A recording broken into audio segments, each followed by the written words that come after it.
ada dari Raffaellino. Dia bertanya bagaimana membedakan antara speech delay dan gangguan bicara karena kurang stimulasi. Hmm. Jadi mungkin yang kita bedakan ini dia delay atau disorder. Nah, pertama itu kalau yang disorder dia ada gangguan-gangguan yang lain, ada ranah lain yang terganggu. Dan biasanya itu ada diagnosa lain sebelumnya. Jadi kayak ASD, ADHD gitu ya. Nah, kalau anak-anak yang terlambat tapi lebih dari 6 bulan juga kita masukkan dia ke dalam disorder karena sudah sangat terlambat. Nah, seringkali anak-anak, jadi kita ngelihatnya gini, delay itu biasanya kurang dari 6 bulan kalau kita melihat dari milestone-nya.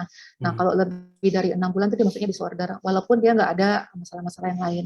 Jadi yang tadi saya sampaikan, seringkali masalah utama sekarang ini keterlambatan bicara itu karena memang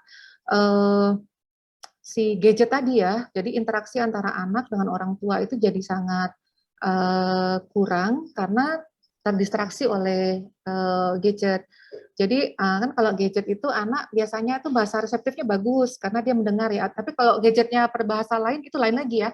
Lain masalah tuh. Sekarang saya juga nemuan anak-anak yang dia justru kosakatanya bahasa Inggris dan orang tuanya tuh nggak ngeh kalau anaknya bahasa Inggris gitu. Justru yang ngehnya saya gitu.